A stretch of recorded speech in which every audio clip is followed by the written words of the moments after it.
God bless you, my brothers and sisters. It's Reverend Watson again from Kingdom of Deliverance Baptist Church. And there's something I want to talk about in this video. It happens to deal with basically how we look at other folks who might be dealing with the effects of their iniquity, or iniquity in general, or sin, or a sinful world in general. What I'm going to look at is from the Gospel of John, chapter 9, verses 1 through 4. And it's going to come from the Christian Standard Bible. And it starts off as this. It says, "As he was passing by, he saw a man blind from birth. His disciples questioned him, 'Rabbi,'" which means master, "who sinned, this man or his parents, that he was born blind?" "Neither this man nor his parents sinned," Jesus answered. "This came about so that God's works might be displayed in him. We must do the works of him who sent me while it is day. Night is coming when no one can work." This is the man that was born blind. And the disciples saw him as they were walking with Jesus in Jerusalem, and saw this man, and they wanted to know the question, since they knew that Jesus had the answers about why was this man blind. Did he do something that was wrong and now he's being punished for it? Or did his parents do something that was wrong and now he's receiving the punishment of what his parents did wrong? We normally, in the course of our lives, run into people every day that are dealing with being disabled in one form or another. And when I'm talking about disabled, I'm not just talking about those that are physically disabled. I'm talking about folks that are disabled mentally and spiritually, and a lot of times economically. A lot of times we look at these people, and sometimes we don't, and most of the time we don't have pity on them. We think that they have done something wrong, and that is the reason why they're in the situation that they're in. That's why I like this scripture, because what happens is they ask the question of Jesus, and they were expecting an answer that Jesus was going to tell them, guess what? He did something wrong. Or his parents did something wrong. How they were going to respond in either way, and how Jesus was going to answer that first question. Because if Jesus answered the question, hey, he did something wrong, they're going to walk around and say he deserves what he's got. We've got people that do that now, and they consider themselves children of God. You got what you deserve.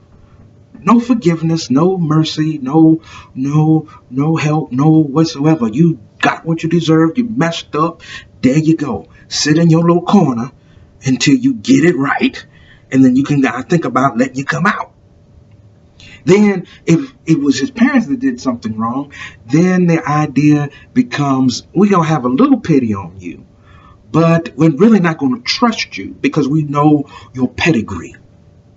We know it's your parents are the reason why you are the way you are, and it's really not, we can't help you with it because it's already baked in the cake. That's why I like this, because when you get to verse 3, it says Jesus answered basically, neither this man nor his parents sinned. Here's the thing. That doesn't absolve the fact that there is a sinful nature in all of us. Jesus is saying he's not being punished because of his sin. We've got to realize something. We run into a whole lot of people that are on the wrong side and dealing with other stuff. And instead of listening to what Jesus has said, and instead of helping them, we go and we make a snap judgment about how we're going to help, if we're going to help, if they deserve what they got, and then we walk away. Here's the thing. Jesus made a statement. The next sentence, he said, this came about so that God's works might be displayed in him. We must do the works of him who sent me while it is day. What Jesus is saying here is, stop worrying about how folks got in that position. We need to stop worrying about how certain folks got in our position. The reason why they might be in that position is so that God can be glorified through the testimony of Christ that we give them. A lot of times we don't look at it as folks being put in our paths with certain disabilities, certain flaws, certain predilections, and certain dispositions as a way for God to get glory. The first thing we want to do is say, hey, while they're around here bothering me, they shouldn't be around me. Hey, they shouldn't be here. They're crowding my space. They're cramping my style. They're doing whatever they can. They just need to get away from me. I don't deserve this. I've got a question for you. You didn't deserve. Did you deserve the grace that God had given you? That you were able to hear his word and give your life to him? If you really want to get down to the nitty gritty of it all, none of us deserve God's grace. None of us deserves God's mercy. None of us deserves God's forgiveness. But he gave it anyway. And we were placed in somebody's path who saw us and looked at us through Christ's eyes and gave us the gospel and gave us the good news so that we can make a decision to give our lives to Christ. Let's break it down a little further. Even after we gave our lives to Christ, we were still dealing with stuff out here before we were saved. We're still dealing with the same mess, still dealing with the same things, still dealing with the same predilections, still dealing with the same temptations. But we were placed in the path of somebody who helped disciple us or teach us how to avoid temptation, how to resist the devil, how to do everything else so that we can live a life that reflects Christ. So what makes us different that we have to look at somebody, pass a judgment on somebody, and walk away? They have been placed in your life. They have been placed in your path, no matter what they are, no matter what they've done. They've been placed in your life so that God's work can be displayed in that person. We have to remember that we are here to bring forth and push forth the kingdom of Christ in our ministry and our witness and in our walk.